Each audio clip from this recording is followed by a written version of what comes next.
Loan অফিসে যাবার পথে সে দেখল কুকুরটা ফুটপাথে মরে পড়ে আছে। তার পাঁজরার সূক্ষ্ম কাটা দাগ থেকে রক্ত গড়িয়ে পড়ছে। পথচারীরা তার সম্বন্ধে কোনো ঔৎসুক্য দেখাচ্ছে না, পাশ কাটিয়ে চলে যাচ্ছে। নগেনও মৃতদেহটা সম্বন্ধে কোনো ঔৎসুক্য অনুভব করল না। লোন অফিসে সমস্ত দিনটা আশঙ্কায় আশঙ্কায় কাটল, কিন্তু সে লোকটা ছুরি উদ্ধার করতে এলো না। ছুরিটা আজ আর নগেন সিন্ধুকে রাখেনি, নিজের কোটের বুক পকেটে রেখেছে। বুকের কাছে তার স্পর্শটাও যেন পরম তৃপ্তিকর। সন্ধ্যার সময় দোকান বন্ধ করে সে বাড়ি ফিরল। আজ আর পথে কোনো ব্যাপার ঘটল না। বাড়ি এসে যথাসময়ে খাওয়া দাওয়া শেষ করে সে শুয়ে পড়ল। এই কদিনে খনার সঙ্গে তার সম্বন্ধ যেন আরো শিথিল হয়ে গেছে। নেহাত প্রয়োজন না হলে কথা বলতে ইচ্ছেও হয় না। খনার মনও তার সম্বন্ধে এতই নিরুৎসুক যে স্বামীর জীবনে যে প্রকাণ্ড এক নতুন বস্তুর আবির্ভাব হয়েছে তা সে অনুভবেও জানতে পারেনি। গভীর রাত্রে নগেনের ঘুম ভেঙে গেল। সে অনুভব করল ছুরিটা বালিশের তলা থেকে কথা বলছে। ছি ছি, এমন রাত্রিটা ঘুমিয়ে কাটালে? ভোগের শুভক্ষণ জীবনে কবার আসে? আমি আর কতদিন থাকবো তোমার কাছে? কালই হয়তো আমার মালিক এসে আমাকে নিয়ে যাবে। ও এখনো সময় আছে। অন্ধকার নিরালা শহরে কত ছোট ছোট শিকার ঘুরে বেড়াচ্ছে, কত লোক ফুটপাথে শুয়ে আছে। নগেন বিছানায় উঠে বসল।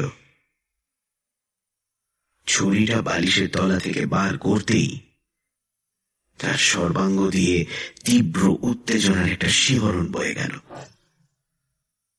সে শয্যা থেকে নেমে কোট পরে গায়ে একটা র্যাপার জড়িয়ে নিল।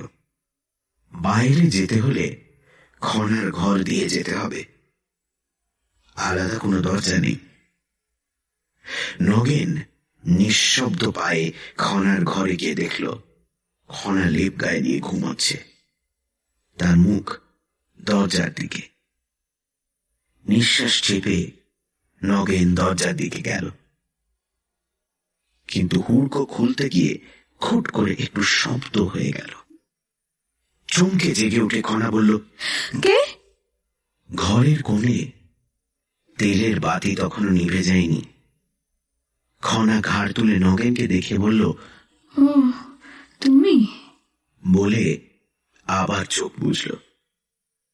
নগেনের বুকের ভেতরটা ধকধক করে উঠেছিল, কিন্তু খনা যখন কিছু সন্দেহ না করে নিশ্চিন্তভাবে চোখ বুঝল, তখন নগেন বেশ শব্দ করেই বাইরে গেল।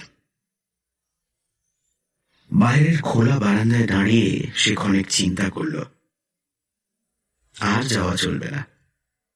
খনা জেগে উঠেছে। তার বুকের মধ্যে অতৃপ্ত কামনা গুমড়ে গুমড়ে গর্জন করতে লাগল। ছুরিটা যেন তার বদ্ধ মুঠোর মধ্যে ফোঁস ফোঁস করে নিঃশ্বাস ফেলতে লাগল।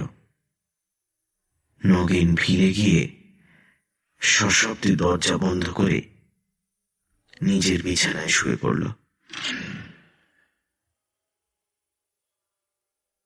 পরদিনটা নগেনের অসহ্য মানসিক অস্থিরতার মধ্যে কাটল। কিছুই ভালো লাগে না, কোনো কাজেই মন নেই, দিন যেন কাটে না। থেকে থেকে একটা দুর্দম আকাঙ্ক্ষা বুকের মধ্যে সাপের মতো ফনা তুলে উঠতে থাকে। এইভাবে দিন কাটবার পর নগেন বাড়ি ফিরল। খেতে বসে খনাকে বলল, শোবার ঘরের দরজায় হুড়কো লাগাবার কি দরকার? বাড়ি তো বন্ধই থাকে। খাল মিছিমিছি তোমার ঘুম ভেঙে গেল। খনা সরল মনে বলল, বেশ, আজ থেকে দরজা ভেজেই রাখবো। রাত্রি ঠিক 12টার সময় নগেন বেড়ালের মতো নিঃশব্দ পায়ে বাড়ি থেকে বের হল। আজ আর খনা জাগল না।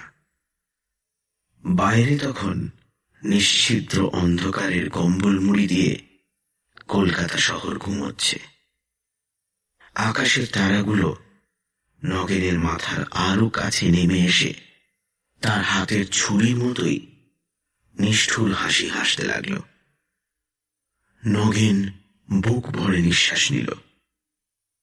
তারপর ক্ষুধার্ত কুকুরের মতো এই অন্ধকারে অদৃশ্য হয়ে গেল।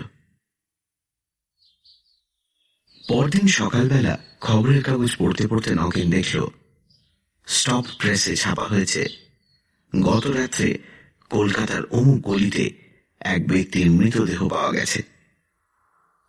মৃতদেহে 6-7টি ছুরির আঘাতের চিহ্ন ছিল। হত্যার কারণ বা হত্যাকারীর কোনো সন্ধান পাওয়া যায়নি। খবরটা পড়েও নগেনের মনের ভেতরটা প্রশান্ত নিস্তরঙ্গই রয়ে গেল। একটুও চাঞ্চল্য সেখানে দেখা দিল না।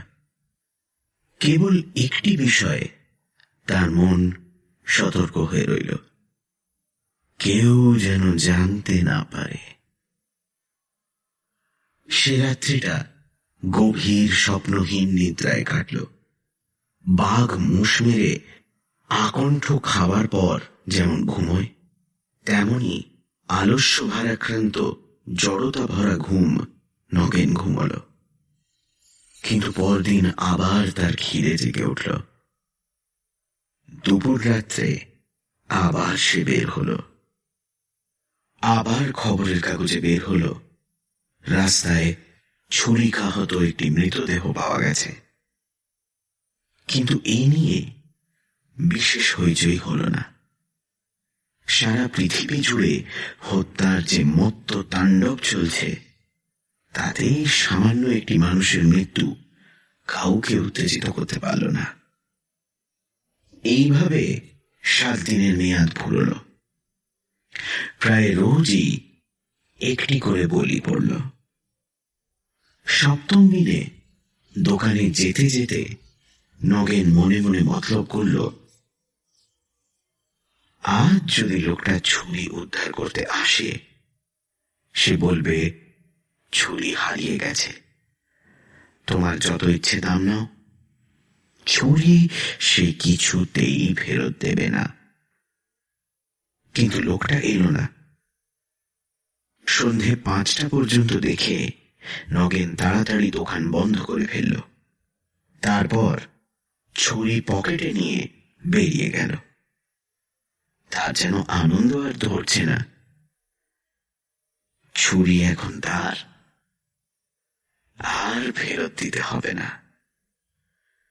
সে অনেকক্ষণ রাস্তায় রাস্তায় ঘুরে বেড়াল। তারপর অন্ধকার হতে বাড়ি ফিরল। নিজের শোয়ার ঘরের নির্জনতায় নগেন ছুরিটা খুলে পরম স্নেহে নাড়িয়ে চাড়িয়ে দেখল। কি সুন্দর জিনিস! এমন অপূর্ব বস্তু পৃথিবীতে আর আছে কি?